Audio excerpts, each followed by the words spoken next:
Hello everyone, back to my channel Abida's রান্নাঘরে সকলকে স্বাগত। আসসালামু আলাইকুম। কেমন আছো বন্ধুরা? আই হোপ সকলে ভালো আছো।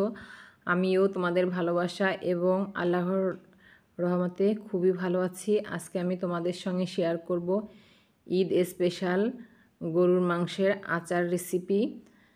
তো আচারটি করার জন্য হাড় বা তেল ছাড়া শুধু সলিড মাংস নিতে হবে। তো সলিড মাংস নিয়ে আমি এখানে মাংসগুলোকে ছোট ছোট পিস করে কেটে নিয়েছি।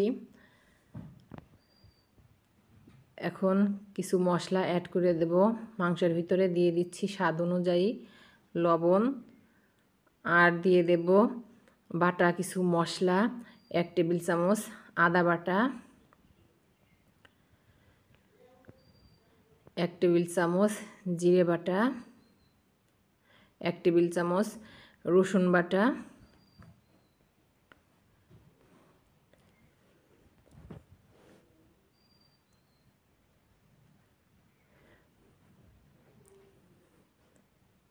এখন দিয়ে দেব হলুদের গুঁড়ো, কালারের জন্য দিয়ে দিচ্ছি, আর ঝালের জন্য দিয়ে দেব 1 টেবিল চামচ ঝালের গুঁড়া।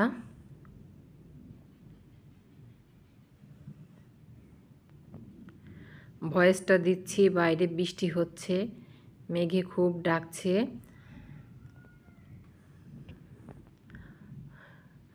মরিচের গুঁড়াটা দিয়ে দিয়েছি। এখন দিয়ে দেব ধনিয়ার গুঁড়া,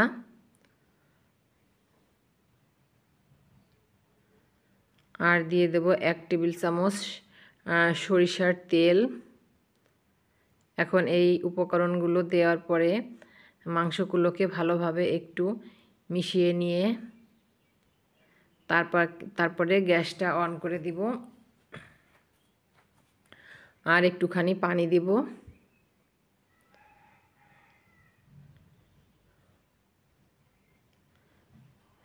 1 কাপ পরিমাণ গরম পানি দিয়ে দিয়েছি। 1 কাপ পরিমাণ গরম পানি দিয়ে এখন মাংসগুলোকে ভালোভাবে একটু মেখে নিতে হবে।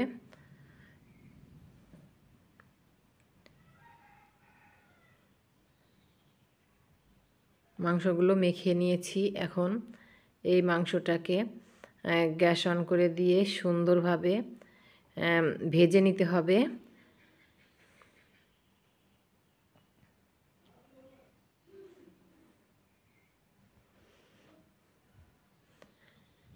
এই তো কিছুক্ষণ জাল করার পরে মাংসগুলো কিন্তু পানিটা শুকিয়ে একদম ভাজা ভাজা করে নেব।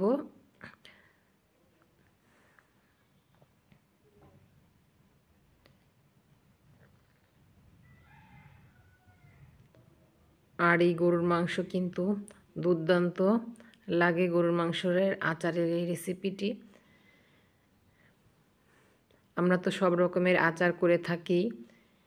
তো একবার না হয় বন্ধুরা তোমরা এই গরুর মাংসের আচার করে খেয়ে দেখো কতটা সুন্দর লাগে। তো এখন আচার তৈরি করার জন্য আমি 1 কাপ সরিষার তেল নিয়ে এসেছি। অবশ্যই আচার বলে কথা, অবশ্যই সরিষার তেল নিতে হবে। দিয়ে দিচ্ছি 3-4টা শুকনো মরিচ ভেঙে তেলের ভিতরে, আর দিয়ে দিচ্ছি 1/2 কাপ রসুন, আরও দিয়ে দিচ্ছি 1 টেবিল চামচ জিরা বাটা। আগে দিয়ে দিয়েছি 1 টেবিল চামচ করে বাটা মশলা। এখন এই তেলের ভিতরে আবার সেই মশলাগুলো আর 1 টেবিল চামচ করে দিয়ে দেব। এই তো আদা বাটা 1 টেবিল চামচ দিয়েছি, রসুন বাটা 1 টেবিল চামচ দিয়েছি। এখন মশলাগুলোকে সুন্দরভাবে ভেজে নিতে হবে যাতে মশলাগুলোর কাঁচা গন্ধটা না থাকে। মশলাগুলো কিন্তু আমার বাটা মশলাগুলো কিন্তু আমার ভেজে নেওয়া হয়ে গিয়েছে। এখন দিয়ে দিচ্ছি কিছুটা ঝালের গুঁড়া আবারও,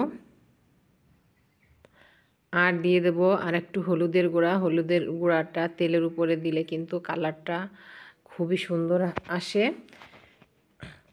তো আর একটি হলুদের গুঁড়ো দিয়ে দিয়েছি।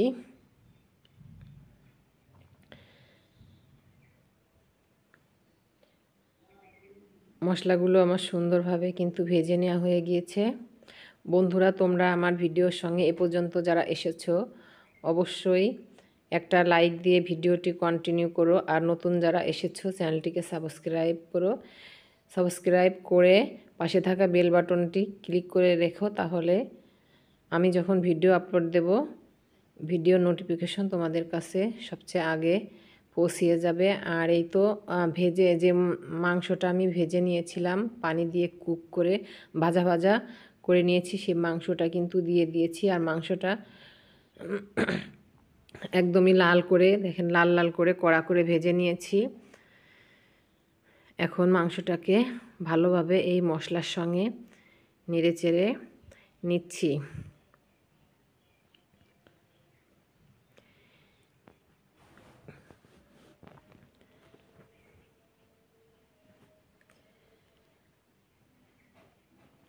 আর এই গরুর মাংসের আচারটি কিন্তু খেতে খুবই ভালো লাগে। এটি কিন্তু খিচুড়ি, রুটি, পরাটা, ভাতের সঙ্গে যে কোনো কিছুর সঙ্গে কিন্তু খেয়ে নেওয়া যায়। আর এটি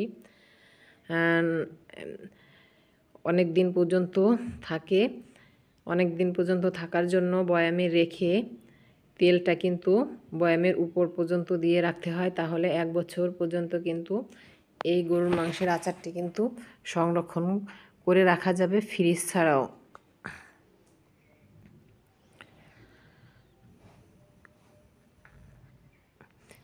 দিয়ে দিচ্ছি কিছু আচারের মশলা। এই মশলাটা আমি আগে থেকেই করা ছিল, যেটা আমের আচার করতে গিয়ে আমার লেগেছিল, তো আমি বেশি করে এই আচারটা মশলাটা করে রেখেছিলাম।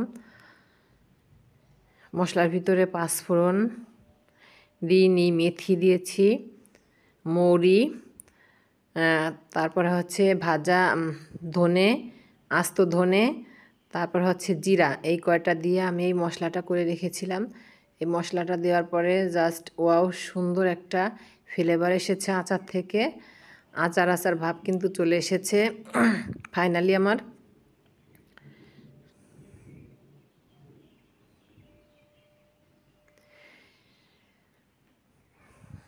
এখন আমি আর একটু সরিষার তেল এর ভিতরে কিন্তু অ্যাড করে দিয়েছি, যেহেতু তেলের পরিমাণটা কম হয়েছিল তার একটু সরিষার তেল আমি দিয়ে দিয়েছি। আর এই তো দিয়ে দিচ্ছি তেঁতুলের কাঠ, তেঁতুল চটকিয়ে একটু তেঁতুলের কাঠ দিয়েছে। আর এখানে দিয়ে দিচ্ছি আমি কিছুটা লেবুর রস। লেবুর রসটা দিলে কিন্তু আচারের ফ্লেভারটা আর একটু সুন্দর হবে, এই জন্য লেবুর রসটা দেওয়া। আর এই যেহেতু তেঁতুলের কাঠ দিয়েছি, লেবুর রস দিয়েছি, এর ব্যালেন্সটা ঠিক রাখার জন্য সামান্য একটু চিনি দিয়ে দিয়েছি। চিনিটা দেওয়ার পরে এখন মাংসগুলোকে আবারও একটু নেড়ে চেড়ে নিব। বন্ধুরা, মাংসের আচার কিন্তু আমার একদম রেডি হয়ে গিয়েছে। এখন আমি গ্যাসটা বন্ধ করে এটা সার্ভিং প্লেটে তুলে নেব।